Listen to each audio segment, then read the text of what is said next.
आज इस वीडियो में हम देखेंगे कि कैसे आप अपनी वर्डप्रेस वेबसाइट पर WP server security plugin install कर सकते हैं और क्या क्या ऑप्शन इस सिक्योरिटी प्लगइन में हमको मिलते हैं और ये कैसे आपकी वर्डप्रेस वेबसाइट को मालवेयर, वायरसेस और बॉट अटैक से बचा सकता है। तो ये सब हम जानेंगे इस वीडियो में। तो आइए शुरू करते हैं।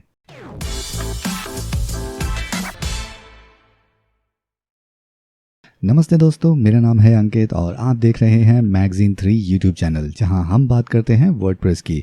अगर आप भी वर्डप्रेस से जुड़े और वीडियोस देखना चाहते हैं तो इस चैनल को कीजिए सब्सक्राइब और बेल आइकन दबाना नहीं भूलिएगा ताकि हमारे अगले वीडियोस का नोटिफिकेशन आपको मिल सके सबसे पहले। तो हमारी वर्डप्रेस सिक्योरिटी फॉर बिगिनर्स की सीरीज के इस एपिसोड में हम देखेंगे कि कैसे हम सर्वर सिक्योरिटी प्लगइन को अपनी वर्डप्रेस वेबसाइट पर इंस्टॉल कर सकते हैं और क्या क्या फैसिलिटी ये प्लगइन हमें प्रोवाइड करता है हमारी वर्डप्रेस वेबसाइट को सिक्योर बनाने के लिए। तो आइए चलते हैं अपने वर्डप्रेस बैकएंड में और देखते हैं ये प्लगइन कैसे काम करता है। तो अभी हम आ गए हैं अपने वर्डप्रेस के बैकएंड में और यहाँ हम जाएंगे अपने प्लगइन सेक्शन में और फिलहाल इंस्टॉल प्लगइन सेक्शन में हमारे पास कुछ भी इंस्टॉल नहीं है। हम सीधा चलते हैं ऐड न्यू पर और यहाँ हम सर्च करते हैं सर्वर सिक्योरिटी। तो ये है WP server security anti spam और मालवेयर स्कैन प्लगइन और जैसा कि हम देख सकते हैं यहाँ 200,000 एक्टिव इंस्टॉलेशंस हैं। तो ये काफ़ी पॉपुलर प्लगइन है। तो इसको हम करते हैं इंस्टॉल नाउ पर क्लिक और उसके बाद इसको करेंगे एक्टिवेट। तो अभी हमारा ये सर्वर सिक्योरिटी प्लगइन इंस्टॉल हो गया है और यहाँ पर इनके स्टार्टर गाइड और कॉन्टैक्ट इन्फॉर्मेशन मिल रही है। तो अभी हम यहाँ चलते हैं इसके डैशबोर्ड पर और यहाँ से इस विंडो को कर लेते हैं बंद। तो यहाँ डैशबोर्ड में हम देख सकते हैं मिलिशियस एक्टिविटी मिटिगेटेड और स्पैम कमेंट डिनाइल और बहुत सी चीज़ें जो ये प्लगइन हमको फर्स्ट ग्लैंस में या एक फर्स्ट इंस्टेंस पे इस डैशबोर्ड पे देखने को मिलेंगी। उसके बाद हमारा यूज़र एक्टिविटी, मलिशियस एक्टिविटी, अगर कोई हमारी वर्डप्रेस वेबसाइट पर ये स्कैन करता है तो वो यहाँ पर लिस्टेड होगी। उसके बाद रिसेंटली लॉग्ड आउट IPs यानी कि जो भी IP एड्रेस ये ब्लॉक करेगा वो यहाँ लिस्टेड हो जाएंगी। और यहाँ सेकंड टैब में हमें ऑप्शन देखने को मिलता है एक्टिविटीज़ का, यानी कि जो भी एक्टिविटी या जो भी विजिटर आपकी वर्डप्रेस वेबसाइट पर आ रहा होगा वो सारी चीज़ें यहाँ लिस्ट हो जाएंगी। उसके बाद आता है सेशंस, यानी कि आपकी वर्डप्रेस वेबसाइट पे क्या क्या सेशंस बन रहे हैं। तो यहाँ आप देख सकते हैं कि एक यूज़र है एडमिनिस्ट्रेटर और जो कि मेरा खुद का लॉगिन है और ये आपको दिखा रहा है कि आपने कब ये सेशन क्रिएट किया, क्या IP एड्रेस है, क्या होस्ट है। तो आपके वर्डप्रेस वेबसाइट पर जो भी सेशंस क्रिएट होंगे वो आपको यहाँ देखने को मिल जाएंगे। उसके बाद आता है ऑप्शन लॉकआउट्स का, यानी कि जो भी लॉकआउट्स या जो भी यूज़र या IP एड्रेस ब्लॉक होंगे उनकी लिस्ट हमें यहाँ देखने को मिलेगी। उसके बाद आता है मेन सेटिंग्स और ये मेन सेटिंग्स की विंडो में ही आप सारी चीज़ें डिफ़ाइन करेंगे। तो ये सब करने के लिए अभी हम वापस इस विंडो पर आते हैं। अभी फ़िलहाल चलते हैं एक्सेस लिस्ट पर। तो यहाँ पर हमारी वाइट लिस्ट IPs और ब्लैक लिस्ट IPs की लिस्ट होगी। हम चाहें तो कुछ IPs को यहाँ वाइट लिस्ट के लिए डाल सकते हैं ताकि वो किसी भी रिस्ट्रिक्शन से बाहर रहेंगी, और ब्लॉक IP की लिस्ट भी हम डाल सकते हैं जो IPs ब्लॉक रहेंगी कुछ भी करने के लिए हमारी वर्डप्रेस वेबसाइट पर। उसके बाद आता है हार्डनिंग, यानी कि अगर आप कुछ एडवांस चीज़ें करना चाहते हैं अपनी वर्डप्रेस सिक्योरिटी को लेकर तो वो सारी सेटिंग्स आपको यहाँ देखने को मिलेंगी। नेक्स्ट हमारा आता है नोटिफिकेशंस। तो जब भी हमारी वर्डप्रेस वेबसाइट पर कोई भी सिक्योरिटी इशू होगा या कोई मालवेयर डिटेक्ट होता है या कोई IP एड्रेस ब्लॉक होती है तो वो सारे नोटिफिकेशंस किस ईमेल ID पर भेजे जाएंगे तो वो हम यहाँ से डिफ़ाइन कर सकते हैं। हमें यहाँ पर एक ईमेल ID डालना होगा जहाँ पर आप चाहते हैं कि ये सारे नोटिफिकेशन भेजे जाएं। अगर आप इसको ब्लैंक छोड़ देंगे तो आपके वर्डप्रेस एडमिनिस्ट्रेटर को ये सारे ईमेल पहुँच जाएंगे। तो चलिए चलते हैं इसकी मेन सेटिंग्स पर और यहाँ पहला ऑप्शन हमें मिल रहा है load security engine, legacy mode, standard mode. तो यहाँ आपको कुछ भी चेंज करने की ज़रूरत नहीं है, ये इसको लेगेसी मोड पे आप छोड़ सकते हैं। ये इनके खुद के सेटिंग्स ऑप्शन है कि लेगेसी मोड में कुछ ऑप्शन रहेंगे या स्टैंडर्ड में मोड में कुछ और ऑप्शंस रहेंगे। तो फिलहाल हम इसको लेगेसी मोड पर ही रहने देते हैं। उसके बाद ऑप्शन आता है लॉगिन सिक्योरिटी, जिसमें पहला ऑप्शन है लिमिट लॉगिन अटेम्प्ट्स। तो फिलहाल 5 बार कोई भी रीट्राई कर सकता है वर्डप्रेस बैकएंड में लॉगिन करने के लिए। तो इसको हम थोड़ा कम रखेंगे, यानी कि 3 बार किसी को भी चांस मिलेगा कि वो हमारी वर्डप्रेस वेबसाइट पे लॉगिन करने का ट्राई कर सकता है, और अगर ये गलत यूज़र नेम पासवर्ड हुआ तो फिर वो आईपी एड्रेस ब्लॉक हो जाएगा 60 मिनट्स के लिए। उसके बाद आता है मिटिगेट एग्रेसिव अटेम्प्ट्स। अगर ये प्लगइन डिटेक्ट करता है कि किसी आईपी एड्रेस से या किसी सोर्स से एग्रेसिव अटेम्प्ट्स हो रहे हैं लॉगिन करने के, तो वो लॉकआउट की ड्यूरेशन 24 घंटे के लिए बढ़ा देता है। उसके बाद आता है use white IP access list. तो अगर आपके पास कुछ ऐसी आईपी एड्रेसेस हैं जिनको आप चाहते हैं कि ये सारी सिक्योरिटी से वो बाईपास रहें, तो उनको आप यहाँ ऑन करेंगे और ऊपर यहाँ एक्सेस लिस्ट के अंदर अपनी वाइट लिस्ट आईपी एड्रेस को ऐड कर देंगे। तो अभी फ़िलहाल हम इसको रखते हैं ऑफ, हम नहीं चाहते कोई भी इन सिक्योरिटी को बाईपास कर पाए। उसके बाद आता है प्रोसेसिंग wp-login.php ऑथेंटिक रिक्वेस्ट, यानी कि जब भी कोई wp-login.php डायरेक्टली खोलना चाहेगा उस केस में क्या होगा, फ़िलहाल डिफ़ॉल्ट प्रोसेसिंग है, यानी कि वो पेज खुल जाएगा। उसके बाद आता है block access to WP login page, यानी कि हमारा ये पेज ब्लॉक हो जाएगा एक्सेस से। और उसके बाद तीसरा ऑप्शन आता है डिनाई ऑथेंटिकेशन थ्रू wp-login.php, यानी कि जब भी वर्डप्रेस में लॉगिन होगा तो कोई भी डायरेक्टली wp-login.php को एक्सेस नहीं कर पाएगा।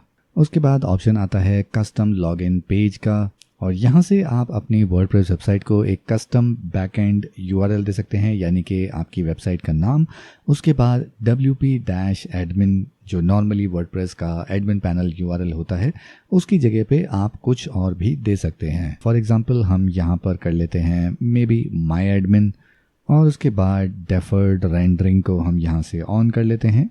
और उसके बाद हमारे पास यहाँ कुछ एडवांस ऑप्शंस आ जाते हैं। डिसेबल डैशबोर्ड रीडायरेक्शन, यानी कि डायरेक्टली अगर आप चाहें तो किसी को WP लॉगिन पर रीडायरेक्ट होने से रोक सकते हैं। और उसके बाद ऑप्शन आता है नॉन एग्जिस्टिंग यूज़र्स, जो कि काफ़ी पावरफुल ऑप्शन है। इसको एक एग्जांपल से समझते हैं कि जब भी कोई ब्रूट फोर्स अटैक आपकी वर्डप्रेस बैकएंड पर होता है तो नॉर्मली वो कुछ लिमिटेड यूज़र नेम या एक जेनरिक यूज़र नेम्स को डाल के ट्राई किया जाता है, जैसे कि एडमिनिस्ट्रेटर या फिर कोई एक रैंडम पासवर्ड।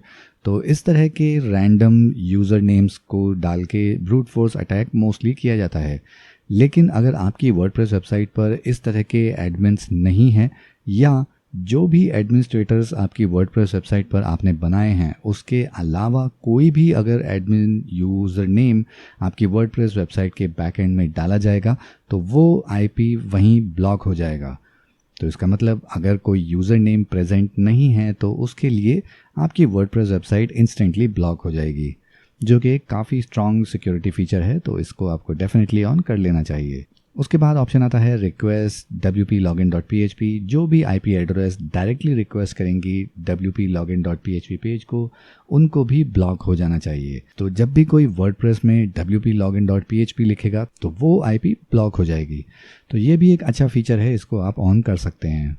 और उसके बाद हमारे कुछ एडवांस फीचर्स आ जाते हैं, इनको आप एज इट इज़ छोड़ सकते हैं, ये ऑलरेडी अपनी बेस्ट सेटिंग्स में है। उसके बाद हम सेव चेंजेस पर करेंगे क्लिक, और क्योंकि आपने अभी अभी अपना ये वर्डप्रेस वेबसाइट का बैकएंड URL एडिट कर लिया है, तो इससे पहले कि आप अपनी वर्डप्रेस वेबसाइट से लॉग आउट करें एज एन एडमिन, आपको ये URL चेक कर लेना चाहिए कि आप इस URL से अपने वर्डप्रेस बैकएंड में लॉगिन कर पा रहे हैं या नहीं। अगर ये URL किसी भी वजह से काम नहीं कर पाता है तो आप यहीं इसको चेंज कर सकते हैं या रिमूव कर सकते हैं। लेकिन अगर एक बार आपने लॉग आउट कर दिया तब आपके पास कोई ऑप्शन नहीं रहेगा अपनी वर्डप्रेस वेबसाइट के बैकएंड में लॉगिन करने का, अगर किसी वजह से ये URL से लॉगिन नहीं होता है तो। उसके बाद हम यहाँ लेफ़्ट हैंड साइड में ट्रैफिक इंस्पेक्टर पर चलते हैं, और यहाँ जाने के बाद हमारी वेबसाइट पे जो भी ट्रैफिक आ रहा होगा हम उसको यहाँ देख पाएंगे। और यहाँ इसकी सेटिंग्स में जाके फ़िलहाल हम यहाँ नीचे जाके ट्रैफिक लॉगिंग में लॉगिंग मोड मिनिमल, यहाँ पर इसको हम कर देते हैं ऑल ट्रैफिक, ताकि ये हर ट्रैफिक को ट्रैक कर पाए। क्योंकि अभी हमारी वर्डप्रेस वेबसाइट फ्रेश है, कोई ट्रैफिक नहीं है, तो एटलीस्ट हम जो विज़िट इस वेबसाइट पर कर रहे हैं वो यहाँ लॉग हो जाए। तो यहाँ ट्रैफिक इंस्पेक्टर में हम देख सकते हैं कि हमारी आईपी एड्रेस से ये सारे विज़िट्स लॉग हो रहे हैं। हम जिस पेज पर जा रहे हैं वो सारी डिटेल यहाँ देखने को मिल रही हैं। हमारा IP address, host, user agent या कोई ब्राउज़र जो हम यूज़ कर रहे हैं, वो सारी डिटेल हमें यहाँ देखने को मिल रही हैं। और इसकी डिटेल में जाने के लिए हम यहाँ क्लिक करेंगे और यहाँ पर हमारे पास इस आईपी की पूरी डिटेल्स आ जाती हैं। उसके बाद हम चलते हैं यूज़र पॉलिसीज़ पर। तो यहाँ पर हम देख सकते हैं block access to WordPress dashboard for admins, तो ये हम ऑफ़ रखेंगे। और उसके अलावा यहाँ बहुत सी ऐसी सेटिंग्स देखने को मिलती हैं कि जो आप डिफरेंट यूज़र्स जो आपकी वर्डप्रेस वेबसाइट पर हैं उनके लिए डिफ़ाइन कर सकते हैं कि क्या वो बैकएंड में लॉगिन कर पाएँ या नहीं, टूल बार उनके लिए विजिबल होगी या नहीं, और काफ़ी अलग अलग चीज़ें। तो अगर आप अपने वर्डप्रेस पे जो यूज़र्स हैं उनके रोल के हिसाब से उनकी रिस्ट्रिक्शंस बना सकते हैं। उसके बाद आता है साइट इंटीग्रिटी, और यहाँ से आप अपनी पूरी वर्डप्रेस वेबसाइट को स्कैन कर सकते हैं वायरसेस और मालवेयर्स के लिए। यहीं पर हमें ऑप्शन मिलता है सेटिंग्स का, और ये काफ़ी एडवांस ऑप्शंस हैं, इनको आपको कुछ भी चेंज करने की ज़रूरत नहीं है। उसके बाद आता है स्कैन शेड्यूलिंग, ये हमारा प्रीमियम ऑप्शन है, तो इसके लिए आपको इस WP सर्वर सिक्योरिटी का प्रीमियम सब्सक्रिप्शन लेना होगा। उसके बाद आता है क्लीनअप्स, यानी कि जो भी हमारे अनवांटेड मैलिशियस फाइल्स या जो भी डिटेक्ट होंगे उनको आप यहाँ से क्लीन कर पाएंगे। और उसके बाद ये इग्नोर लिस्ट, क्वारंटाइन और एनालिटिक्स होगा, जो आपको इस प्लगइन के बारे में और डिटेल बताएगा जैसे जैसे ये आपकी वर्डप्रेस वेबसाइट पे काम करना शुरू करेगा। उसके बाद ऑप्शन आता है एंटी स्पैम का, और यहाँ से हम एंटी स्पैम इंजन को ऑन कर सकते हैं। जो सर्वर एंटी स्पैम इंजन जिसमें एक ऑप्शन है, अगर आप इसको ऑन करते हैं तो ये रजिस्ट्रेशन फॉर्म, कमेंट फॉर्म या किसी भी और तरह के फॉर्म पर आप इसको ऑन कर सकते हैं, और ये स्पैम को होने से रोकने में आपकी मदद करता है। और इसी के साथ आप यहाँ पर गूगल रीकैप्चा को भी इंटीग्रेट कर सकते हैं अपनी वेबसाइट के ऑलमोस्ट हर फॉर्म पर। उसके बाद हमारा टूल्स ऑप्शन आ जाता है, जो एक थोड़ा एडवांस ऑप्शन है जिसपे आपको कुछ भी करने की ज़रूरत नहीं है। तो इन सब चीज़ों को आप एज इट इज़ छोड़ सकते हैं। तो ये था WP सर्वर सिक्योरिटी प्लगइन, जिसको आप अपनी वर्डप्रेस वेबसाइट पर इंस्टॉल करके अपनी वेबसाइट को और बेहतर तरीके से सिक्योर बना सकते हैं। इसके अलावा आप वर्डप्रेस सिक्योरिटी के बारे में अगर और जानना चाहते हैं तो हमारी पूरी playlist WordPress security for beginners, इसका लिंक आपको ऊपर आई बटन में या वीडियो के डिस्क्रिप्शन में मिल जाएगा। तो वहां जाके आप वर्डप्रेस सिक्योरिटी के बारे में और जानकारी ले सकते हैं। और वर्डप्रेस से जुड़े और वीडियोस देखने के लिए इस चैनल को कीजिए सब्सक्राइब और बेल आइकन दबाना नहीं भूलिएगा, ताकि हमारे अगले वीडियोस का नोटिफिकेशन आपको मिल सके सबसे पहले। तो इस वीडियो को रखते हैं यहीं तक, मैं मिलूंगा आपसे अगले वीडियो में।